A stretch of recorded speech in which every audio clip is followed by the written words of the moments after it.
Next on the news, Jewish people across New York City are fighting back against hate. People are learning to defend themselves as the city sees an increase in anti-Semitic attacks. I'm Katie Vasquez, and I'll have that story coming up.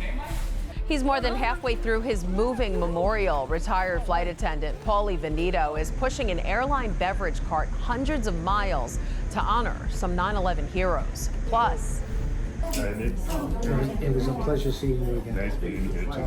a heartfelt goodbye in Bergen Beach as a visiting priest returns home after serving the Diocese of Brooklyn for the summer.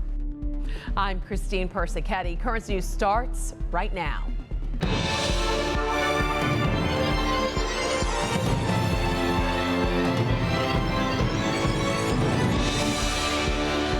Across New York City, hate crimes are on the rise. According to the NYPD, there's been a triple-digit increase in the number of anti-Semitic attacks since last year. Many Jewish people feeling the surge of hate after the war in Gaza began last October. But now, some are standing up and fighting back. Current News' Katie Vasquez has more from the Upper West Side. This gym is packed with people learning new techniques that could literally save their lives. It prepares you for the different skills for the different attacks that could happen. Face and groin, face and groin. Sahi Shemish started Krav Maga experts on the Upper West Side 15 years ago. Krav Maga has the same values as the Jewish values. Hurt no one unless you must. The name is Hebrew for contact combat and uses an Israeli self-defense system developed in the 1930s by Imi Lichtenfeld. He was defending himself and the Jewish community against Nazi gangs. Since the war in Gaza started on October 7th, 2023, there's been an increase in anti-Semitic attacks in New York City. The latest report from the NYPD cited a 137% increase in June compared to the same time last year. Sahi says a month after the war started, he was nearly attacked by a stranger. I never experienced anti-Semitism. That was unacceptable. And he's not the only one here who has felt the hate.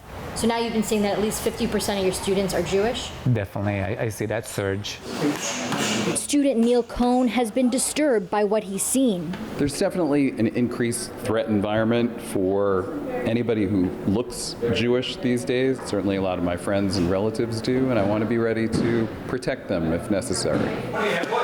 Which is the same reason Peter Zach started taking these classes. Whether it's anti-Semitism or just any other reason, I feel I'm better prepared. But more than physical strength, these students and instructors say it's taught them not to hide who they are. I was a proud Jew before October 7th, even more so now. I don't want anybody to walk nearby me and not know that I'm Jewish. On the Upper West Side, Katie Vasquez, Currents News. If you're interested in taking a class, you can visit their website at KravMagaExperts.com. Meantime, Pope Francis is hoping to promote interreligious dialogue during the longest trip of his pontificate next week. On Labor Day, the Holy Father kicks off his journey to Asia and Oceania, where for more than 10 days he'll visit Indonesia, Papua New Guinea, Singapore, and Timor-Leste. Here to talk more about the journey is the national correspondent for the Tablet and Crux, John Lavenburg. Hi, John. Hi, Christine. So, John, as we saw, the Pope's going to 4 nations. Of them, Timor-Leste is the only one that's majority Catholic. Indonesia's majority Muslim, Papua New Guinea majority Christian, Singapore majority Buddhist. So what message is the Pope bringing to these countries? Yeah, so as we've seen when Pope Francis has taken trips to other countries with small Catholic populations, first and foremost, he's bringing a message of solidarity and hope that the global church hasn't forgotten these Catholics where they are. So that's first and foremost, but also more concretely, when he's there, he'll have meetings and conversations that focus on interreligious dialogue, the environment, and an acknowledgement of the missionaries and the Catholic work in education and healthcare that takes place there. How have they been preparing for the Pope? So it's a combination of prayers, but also sorting out the logistics of how things are going to look. For example, a priest from Papua New Guinea has recently said that the community has gathered nightly to pray, while also they've refurbished certain fields and different things to accommodate large crowds. And that's typically what takes place in all of these countries that the Pope visits. Now, this is the first time the Pope is traveling internationally in almost a year. The Holy Father went to Marseille, France last September. He was supposed to go to Dubai that November, but he canceled due to health issues. So How will this trip affect the almost 88-year-old Pope? Yeah, so to put it into perspective a little bit, Pope Francis on this trip will have 16 speeches, he'll celebrate 3 masses, and he'll travel about 20,000 miles in the air. So it's no small feat what he's trying to do. But you know what they're doing is they're limiting him to 2 speeches a day. They're having a lack of activity on days that follow travel. So they're really managing his schedule to make it so he can handle all of the grind that this trip will be. And they've done it before, so I'm sure they're well equipped to do it again. I'm sure they are. John Lavenburg, national correspondent for the tablet Crux. Thanks for being here. Interesting. Be sure to stick with New York's Pope station, Currents News, and the tablet for continuing coverage of the Holy Father's trip. Turning now to a moving memorial for 9/11 heroes that just hit a huge milestone. All right. All right. That's retired flight attendant Paulie Veneto, who on Wednesday hit the 100-mile or halfway mark in his journey to New York's 9/11 memorial. For the last 4 years, he has traveled with only a beverage cart, following a route of one of the hijacked airplanes from that fateful day.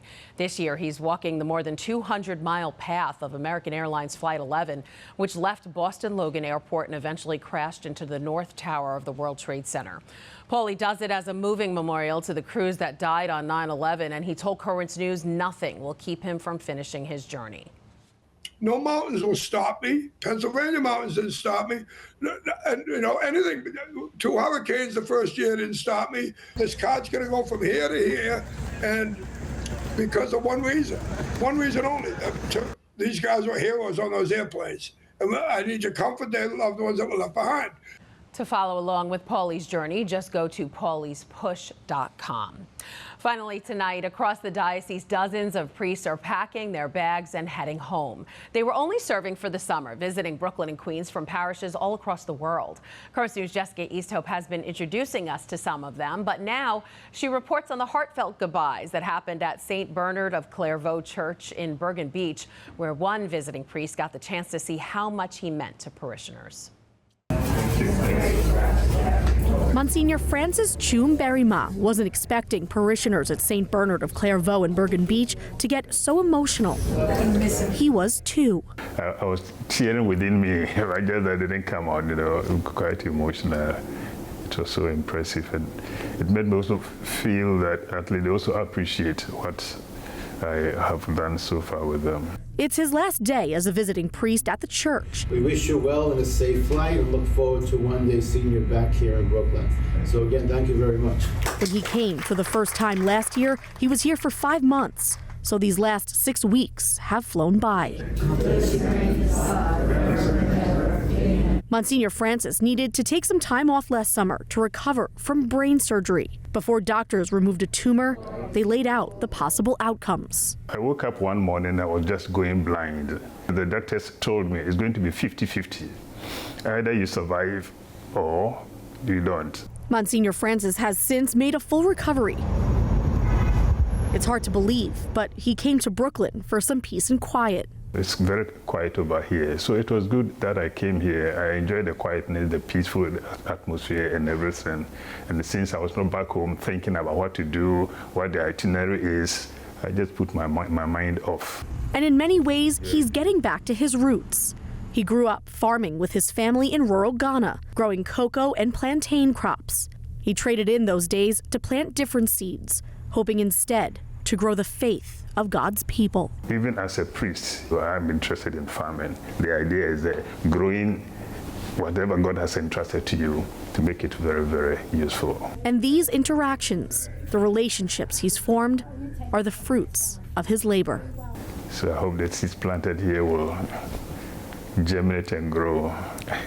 That was Jessica Easthope reporting. Monsignor Francis is now back in his home diocese in eastern Ghana, where he serves as the Vicar General. He said, God willing, he'll be back in Brooklyn next summer.